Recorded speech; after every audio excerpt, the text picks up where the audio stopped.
Now, a couple of days ago, I made a post on here about Spotify's new proposed, well, it's not proposed now, they've said they're going to do it for the new year, their system of not paying smaller artists for streams, and their excuse is it will combat the sort of junk that people are putting on Spotify to game the system, multiple short tracks, noise tracks, that sort of thing.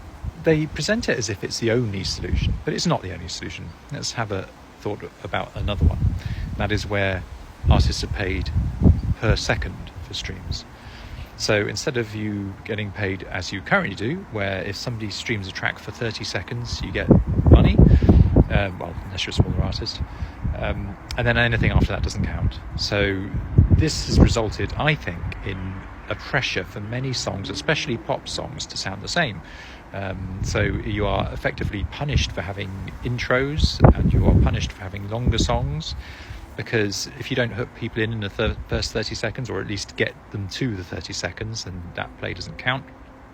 Equally, the pressure on a songwriter, especially if you've got more than one song, is that you want people to move on after 30 seconds. You actively want to stop them listening to your music after that because you want them to listen to the next one. That's a kind of perverse incentive for a song that's good for 30 seconds and then becomes rubbish, or just doesn't exist. It's only a 30-second song. And then you get all your scammers with their 30-second song. Now, what if we move to being paid per second? Obviously, each second would not be much money, right? But there is the pressure to have the hook immediately is still there to a certain extent, because people want people to listen to your song, but it's lessened. So if you have a track that builds and you get some seconds, and after a while people think, this is taking too long to build, I'm going to skip it, you've still got the play, you've still got some money coming in. But if you do hook people in, they have an opportunity. If it's a song they end up really loving, they might want a longer intro, or they might want a version of a longer intro. You can upload a few different versions of that track. You can have a kind of extended version where you'd get rewarded for that extended version, or you could keep the shorter version, and people who like the shorter version can still listen to it. So there's no downside as a consumer of music. Now, the pressure for the scammers who play the system to do 30-second tracks is gone, because they don't get any advantage having several shorter tracks.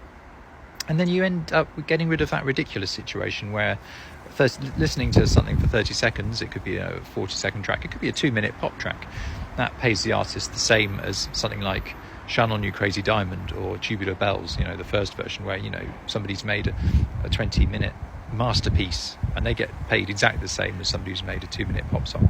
Now, I'm not saying the 2-minute pop song is worse or better, but if somebody has made a 20-minute track that you listen all the way through, right, that is an achievement, right? They should be rewarded more for being able to do that, I would suggest, than somebody who gets you to listen for 2 minutes or 30 seconds. So the upshot of it all would be we'd get rid of the gaming the system that people have with track length. We'd get rid of the pressure to make songs all sound the same by not just rewarding getting to 30 seconds and nothing else. We would stop unfairly pressuring people who want to make longer form music to split it up into bits that don't suit their artistic integrity. I can't see any downsides. I mean, I'm interested if anyone can think of any downsides. Please leave them in the comments, because what could they be? Ultimately, if somebody is actively listening to your music, it doesn't matter how long it is. If you bang out a load of 2-minute pop tracks and somebody listens to them all, brilliant, good on you, you've earned that money. Equally, if you bang out a 30-minute prog rock epic and that's your one track, but people listen to it all the way through, shouldn't you be entitled to just as much money as those 10 shorter tracks generate? Because ultimately, when you are listening to your streaming service, you can only listen to one thing at once. So the streaming service could even save money by not paying out these people who do 30-second tracks. If everyone is getting the same money, if all the artists are getting the same money per second, then it's much easier for the streaming services, because they don't have to worry about people gaming the system. 1-second tracks, 100-second tracks, 1,000-second tracks, they'd all pay the same per minute of listening. So let me know what you think. I mean, let's face it, Spotify aren't going to do this. I don't think anyone's going to do it, but they got the mechanism to do it. And if they want to argue that it's the only fair way of rewarding musicians by not paying people who have a smaller number of listeners, then it's good to know that it's not true, because there are actually other ways they could do it where nobody misses out. All artists get the same money, and it's just fairer all round.